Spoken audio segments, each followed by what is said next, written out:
ನಮಸ್ತೆ ಗೆಳೆಯರೆ, ನೀವು ನೋಡ್ತಾ ಇದ್ರ ಹಳ್ಳಿ ಯೂಟ್ಯೂಬ್ ಚಾನಲ್. ಆತ್ಮೀಯ ಗೆಳೆಯರೆ, ಇವತ್ತಿನ ಈ ವಿಡಿಯೋದಲ್ಲಿ ಅನೇಕ ಜನ ವಿದ್ಯಾರ್ಥಿ ಮಿತ್ರರು ಕೇಳ್ತಾ ಇದ್ರಿ, ಸರ್ 2024-25ನೇ ಸಾಲಿನ ವಿದ್ಯಾರ್ಥಿ ವೇತನ ಯಾವಾಗ ಬರುತ್ತಾ ಅಥವಾ ಇಲ್ವಾ, ಮತ್ತೆ ಲೈವ್ ಬಂದಾಗ ಹೇಳ್ತಾ ಇದ್ರಿ ಸರ್ 15 ದಿನದಲ್ಲಿ ಅಮೌಂಟ್ ಸ್ಯಾಂಕ್ಷನ್ ಆಗ್ತಾ ಇದೆ ಅಂತ ಹೇಳಿ, ನಮ್ಗೆ ಇನ್ನೂ ಸ್ಯಾಂಕ್ಷನ್ ಆಗಿಲ್ಲ ಯಾಕೆ ಅಂತ ಕೇಳ್ತಾ ಇದ್ರಿ. ಇದಕ್ಕೆ ಸಂಬಂಧಪಟ್ಟಂತೆ ಅಂದ್ರೆ ಒಟ್ಟಾರೆಯಾಗಿ 2024-25ನೇ ಸಾಲಿನ SSLC ಗೆ ಸಂಬಂಧಪಟ್ಟಂತೆ ಅತಿ ಪ್ರಮುಖವಾದಂತಹ ಅಪ್ಡೇಟ್ ಗಳು ಬಂದಿದಾವ. ಆ ಎಲ್ಲಾ ಅಪ್ಡೇಟ್ ಗಳ ಬಗ್ಗೆ ಕೂಡ ಈ ವಿಡಿಯೋದಲ್ಲಿ ಸಂಪೂರ್ಣವಾಗಿ ತಿಳಿಸ್ಕೊಡ್ತಾ ಇದ್ದೀನಿ. ಜೊತೆಗೆ ವಿದ್ಯಾರ್ಥಿ ವೇತನವು ಕೂಡ ಕ್ರೆಡಿಟ್ ಆಗ್ತಾ ಇದೆ. ಈಗಾಗಲೇ 15 ದಿನಗಳ ಹಿಂದೆ ಅನೇಕ ಜನ ವಿದ್ಯಾರ್ಥಿ ಮಿತ್ರರಿಗೆ 15 ದಿನಗಳಿಂದ ಅಮೌಂಟ್ ಕ್ರೆಡಿಟ್ ಆಗ್ತಾ ಇದೆ. ಅದು ಯಾರಿಗೆ ಕ್ರೆಡಿಟ್ ಆಗ್ತಾ ಇದೆ ಎಂಬುದನ್ನು ಕೂಡ ಈ ವಿಡಿಯೋದಲ್ಲಿ ಕ್ಲಾರಿಟಿಯನ್ನು ಕೊಡ್ತಾ ಇದ್ದೀನಿ. ದಯವಿಟ್ಟು ವಿಡಿಯೋನ ಪೂರ್ತಿಯಾಗಿ ವೀಕ್ಷಣೆ ಮಾಡ್ರಿ. ಮತ್ತು ಇದೇ ಮೊದಲ ಬಾರಿಗೆ ಯಾರಾದ್ರೂ ನಮ್ಮ ಯೂಟ್ಯೂಬ್ ಚಾನಲ್ ನೋಡ್ತಾ ಇದ್ರೆ ದಯವಿಟ್ಟು ವಿದ್ಯಾರ್ಥಿ ಮಿತ್ರರು ಸಬ್ಸ್ಕ್ರೈಬ್ ಮಾಡ್ಕೊರಿ. ಈಗಾಗಲೇ ಗೊತ್ತಿರೋ ಹಾಗೆ ಎಲ್ಲಾ ವಿದ್ಯಾರ್ಥಿ ಮಿತ್ರರು ಕೂಡ 2024-25ನೇ ಸಾಲಿನ ಮೆಟ್ರಿಕ್ ನಂತರದ ವಿದ್ಯಾರ್ಥಿ ವೇತನಕ್ಕೆ ಅರ್ಜಿಗಳನ್ನ ಸಲ್ಲಿಸಿದ್ದೀರಿ. ಅರ್ಜಿಗಳನ್ನ ಸಲ್ಲಿಸಿ ವಿದ್ಯಾರ್ಥಿ ವೇತನಕ್ಕಾಗಿ ಕಾಯ್ತಾ ಇದ್ದೀರಿ. ಅದಕ್ಕೆ ಸಂಬಂಧಪಟ್ಟಂತೆ ಕೆಲವೊಂದಿಷ್ಟು ಅಪ್ಡೇಟ್ ಗಳು ಬಂದಿದಾವ. ಇಲ್ಲಿ ನೋಡಬಹುದು 2024-25ನೇ ಸಾಲಿನ ಸಮಾಜ ಕಲ್ಯಾಣ ಇಲಾಖೆ ವತಿಯಿಂದ ಮೆಟ್ರಿಕ್ ನಂತರದ ವಿದ್ಯಾರ್ಥಿ ವೇತನಕ್ಕೆ ವೃತ್ತಿಪರ ಕೋರ್ಸ್ಗಳಿಗೆ ಅರ್ಜಿ ಸಲ್ಲಿಸಲು ಕೊನೆಯ ದಿನಾಂಕ 30/6/2025 ಕೂಡ ಅವಕಾಶವನ್ನ ಮಾಡಿಕೊಟ್ಟಿದ್ದಾರೆ. ಕೊನೆಯ ದಿನಾಂಕದವರೆಗೂ ಅರ್ಜಿ ಸಲ್ಲಿಸುವ ವಿದ್ಯಾರ್ಥಿಗಳಿಗೆ ಕೇಂದ್ರ ಸರ್ಕಾರದ 60% ಶೇಕಡಾದಷ್ಟು ವಿದ್ಯಾರ್ಥಿ ವೇತನವು ಪಾವತಿ ವಿಳಂಬವಾಗುತ್ತದೆ ಅಂತ ಹೇಳಿದ್ದಾರೆ. ಏನು ಸಮಾಜ ಕಲ್ಯಾಣ ಇಲಾಖೆಯ ವಿದ್ಯಾರ್ಥಿಗಳಿದ್ದೀರಲ್ಲ, ಪ್ರೊಫೆಷನಲ್ ಕೋರ್ಸ್ ಗಳನ್ನು ಓದುತ್ತಿರುವಂತಹ ವಿದ್ಯಾರ್ಥಿಗಳಿಗೆ ರಾಜ್ಯ ಸರ್ಕಾರದಿಂದ 40%, ಕೇಂದ್ರ ಸರ್ಕಾರದಿಂದ 60% ವಿದ್ಯಾರ್ಥಿ ವೇತನವನ್ನ ನೀಡ್ತಾ ಇದ್ರು.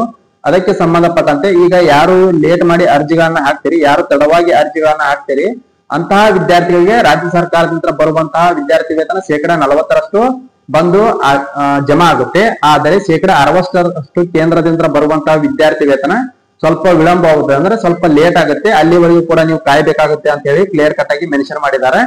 ಜೊತೆಗೆ ಇಲ್ಲಿ ಹಿಂದುಳಿದ ವರ್ಗಗಳ ಕಲ್ಯಾಣ ಇಲಾಖೆ ಕೂಡ ಅದೇ ರೀತಿ ಹೇಳಿದ್ದಾರೆ. ಅಂದ್ರೆ ಹಿಂದುಳಿದ ವರ್ಗಗಳ ಕಲ್ಯಾಣ ಇಲಾಖೆ ಮೆಟ್ರಿಕ್ ನಂತರದ ವಿದ್ಯಾರ್ಥಿ ವೇತನ ಎಲ್ಲಾ ಕೋರ್ಸ್ಗಳಿಗೂ ಕೂಡ ಅರ್ಜಿ ಸಲ್ಲಿಸಲು 31/5/2024 ಅಂತ ಹೇಳಿದ್ರು. ನಂತರ ಏನಾದ್ರೂ ನೀವು 20/12/2024 ನಂತರ ಏನಾದ್ರೂ ಅರ್ಜಿಗಳನ್ನ ಸಲ್ಲಿಸಿದ್ದೇ ಆದಲ್ಲಿ ಈಗಾಗಲೇ ಸಲ್ಲಿಸಿದಂತವ್ರು ನೀವು ಕೇವಲ ಶುಲ್ಕ ಮರುಪಾವತಿ ಯೋಜನೆಗೆ ಮಾತ್ರ ಪರಿಗಣಿಸಲಾಗುವುದು ಅಂತ ಹೇಳಿದ್ದಾರೆ. ಅಂದ್ರೆ ಈಗ ಯಾರು ಲೇಟ್ ಮಾಡಿ ಅರ್ಜಿಗಳನ್ನ ಸಲ್ಲಿಸಿದ್ದೀರಿ ಅವರಿಗೆ ಕೇವಲ ಫೀ ರಿಮರ್ಸ್ಮೆಂಟ್ ಅಮೌಂಟ್ ಮಾತ್ರ ಬರುತ್ತೆ. ಉಳಿದ ವಿದ್ಯಾರ್ಥಿ ಆಗಿರ್ಬೋದು, ಪೋಸ್ಟ್ ಮೆಟ್ರಿಕ್ ವಿದ್ಯಾರ್ಥಿ ವೇತನ ಯಾವುದು ಕೂಡ ಬರುವುದಿಲ್ಲ ಅಂತ ಹೇಳಿದ್ದಾರೆ. ಇದು ಕೂಡ ಕ್ಲಿಯರ್ ಕಟ್ ಆಗಿ ಹೇಳಿದ್ದಾರೆ. ಇನ್ನು ಅನೇಕ ಜನ ಕೇಳ್ತಾ ಇದ್ರೆ, ಸರ್ ವಿದ್ಯಾರ್ಥಿ ವೇತನ ಯಾವಾಗ ಬರುತ್ತೆ SSP ಸ್ಕಾಲರ್ಶಿಪ್ ಅಂತ ಹೇಳಿ. ಈಗಾಗಲೇ 15 ದಿನದಿಂದ ಎಲ್ಲಾ ವಿದ್ಯಾರ್ಥಿಗಳಿಗೆ ಅನೇಕ ಜನ ವಿದ್ಯಾರ್ಥಿ ಮಿತ್ರ ಕ್ರೆಡಿಟ್ ಕೂಡ ಆಗ್ತಾ ಇದೆ ಅಮೌಂಟ್. ಈಗಾಗಲೇ ಹೇಳಿದ ಹಾಗೆ ಮೊನ್ನೆ ಲೈವ್ ಬಂದಾಗ ಕೂಡ ಅನೇಕ ಜನ ಲೈವ್ ನಲ್ಲಿ ಡಿಸಿಷನ್ ಕೂಡ ಹಾಕಿದ್ರು. ಇಂಜಿನಿಯರಿಂಗ್ ಓದ್ತಿರುವಂತಹ ವಿದ್ಯಾರ್ಥಿಗಳಿಗೆ 18,000, ಹಾಗೆ MBA ಓದ್ತಿರುವಂತಹ ವಿದ್ಯಾರ್ಥಿಗಳಿಗೆ 50,000 ರೂಪಾಯಿಗಳು, ಹಾಗೆ ಡಿಗ್ರಿ ಓದ್ತಿರುವಂತವರಿಗೆ 12,000 ರೂಪಾಯಿಗಳು ಕ್ರೆಡಿಟ್ ಆಗಿದೆ ಅಂತ ಹೇಳ್ತಾ ಇದ್ರು.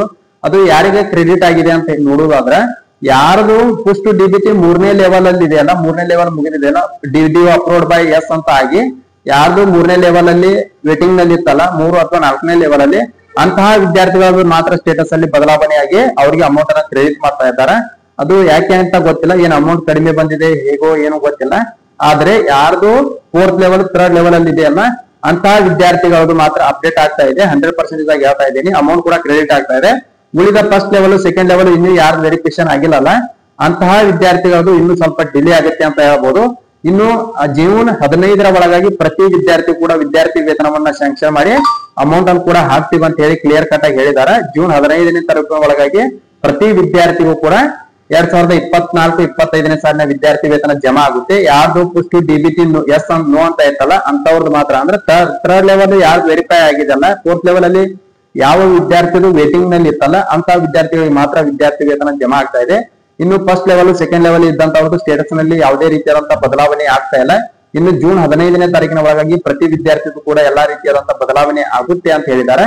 ಇದು SSP ಗೆ ಸಂಬಂಧಪಟ್ಟಂತ ಒಂದು ಮಹತ್ವವಾದಂತಹ ಅಪ್ಡೇಟ್ ಆಗಿರ್ತದೆ. ಜೂನ್ 15ರ ಒಳಗಾಗಿ ನಿಮಗೂ ಕೂಡ 100% ಆಗಿ ವಿದ್ಯಾರ್ಥಿ ವೇತನ ಬಂದು ಜಮಾ ಆಗುತ್ತೆ. ಯಾಕೆ ಹೇಳ್ತಾ ಇದ್ದೀನಿ ಅಂದ್ರೆ, ಇನ್ನು ಜೂನ್ 15ರ ನಂತರ 2025-26ನೇ ಸಾಲಿನ ವಿದ್ಯಾರ್ಥಿ ವೇತನದ ಅರ್ಜಿಗಳ ಪ್ರಾರಂಭ ಆಗ್ತಾವ. ಆದ್ದರಿಂದ ಅಷ್ಟರೊಳಗೆ ಪ್ರತಿ ವಿದ್ಯಾರ್ಥಿ ಕೂಡ ಅವರು ಕಡ್ಡಾಯವಾಗಿ ವಿದ್ಯಾರ್ಥಿ ವೇತನವನ್ನ ನೀಡಲೇಬೇಕಾಗಿರ್ತತಿ. ಇದು ವಿದ್ಯಾರ್ಥಿ ವೇತನಕ್ಕೆ ಸಂಬಂಧಪಟ್ಟಂತ ಒಂದು ಅತಿ ಪ್ರಮುಖವಾದಂತಹ ಅಪ್ಡೇಟ್ ಆಗಿರ್ತತಿ. ಇದೇ ರೀತಿ ಹೆಚ್ಚಿನ ಮಾಹಿತಿಗಾಗಿ ಇದೇ ಮೊದಲ ಬಾರಿಗೆ ಯಾರಾದ್ರೂ ನಮ್ಮ ಯೂಟ್ಯೂಬ್ ಚಾನಲ್ ನೋಡಿದ್ರೆ ಸಬ್ಸ್ಕ್ರೈಬ್ ಮಾಡ್ಕೊರಿ. ಜೊತೆಗೆ ಈ ವಿಡಿಯೋನ ಇತರ ನಿಮ್ಮ ಗೆಳೆಯರಿಗೂ ಕೂಡ ಶೇರ್ ಮಾಡ್ರಿ ಅಂತ ಹೇಳ್ತಾ ಈ ವಿಡಿಯೋನ ಇಲ್ಲಿಗೆ ಮುಗಿಸ್ತಾ ಇದ್ದೀನಿ.